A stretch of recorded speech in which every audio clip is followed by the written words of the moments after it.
کسی مسلمان کو اپنے پاس میں کھڑا کرنے سے گھبراتے ہیں، کسی مسلمان کا نام لینے سے گھبراتے ہیں۔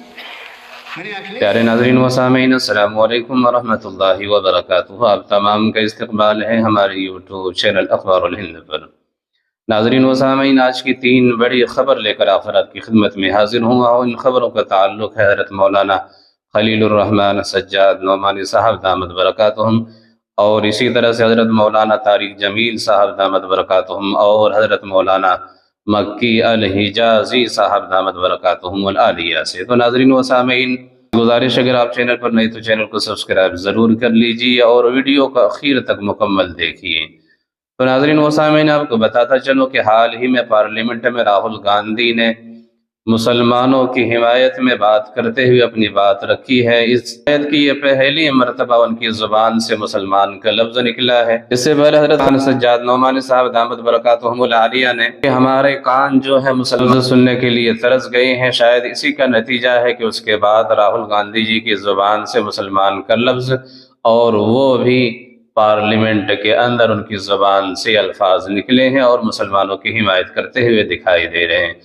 خلیل الرحمن سجاد نعمانی صاحب دامت برکاتہم العالیہ نے اپنے ٹویٹ کے ذریعے سے راہل گاندھی کی تعریف کیا، اور انہوں نے لکھا ہے کہ راہل گاندھی کا پارلیمنٹ میں تمام مذاہب، خاص طور پر اقلیتوں کا ذکر کرنا ہندوستانیوں کے لیے جشن سے کم نہیں ہے۔ مزید انہوں نے لکھا ہے کہ جس طرح سے انہوں نے نوجوانوں اور طلبہ کے لیے آواز اٹھائی ہے، خاص طور پر نیٹ کے معاملے پر اپوزیشن کا پارلیمنٹ میں بڑا اثر ڈالنے کا جرات مندانہ قدم ہے۔ جیسا کہ آپ ویڈیو میں راہل گاندھی کے اس بھاشن کو، اس بیان کے سپیچ کو سن سکتے ہیں۔ اسی طرح سے ناظرین و سامعین، دوسری بڑی خبر ہے حرم مکی کے مدرس حضرت مولانا مکی الحجازی صاحب دامت برکاتہم العالیہ، جو محتاج تعارف نہیں ہے، کچھ دنوں سے کافی بیمار ہے، جیسا کہ آپ ویڈیو میں دیکھ سکتے ہیں کہ کافی ضعیف اور کمزور نظر آ رہے ہیں۔ وہ دعاؤں کی لوگوں سے، اپنے چاہنے والوں سے، تمام لوگوں سے اپیل کرتے ہوئے دکھائی دے رہے ہیں۔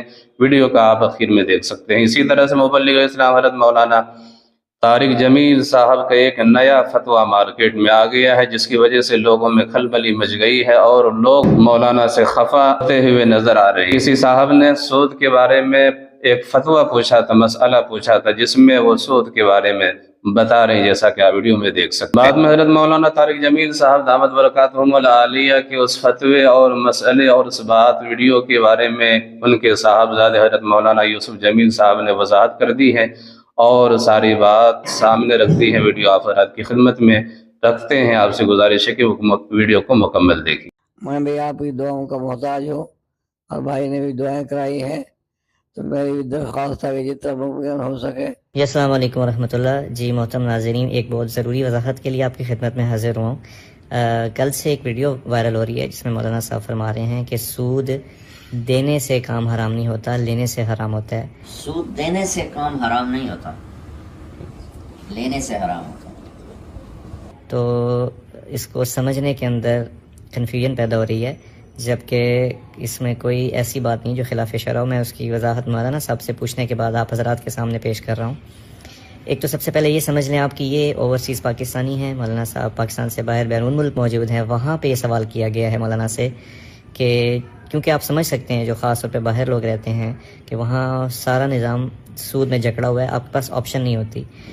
تو اس میں شکل یہ ہے، صورت یہ ہے کہ اگر ایک بندہ جس کو مجبوراً سود لینا پڑا اور اس پہ کاروبار کرنا پڑا، اور وہ کاروبار حلال تھا، یعنی کپڑے کا تھا، ہوٹل کا تھا، گاڑی کا تھا، کوئی بھی حلال کاروبار تھا، تو وہ کاروبار حرام نہیں ہوگا کیونکہ وہ کاروبار حلال ہے۔ اور اس پہ جو سود واپس کرنا پڑ رہا ہے، یعنی سود دینا پڑ رہا ہے بینک کو واپس، اس کی وجہ سے اس کاروبار میں کوئی اثر نہیں پڑے گا اس کے حلال ہونے کے اوپر، حرام ہونے کے اوپر۔ البتہ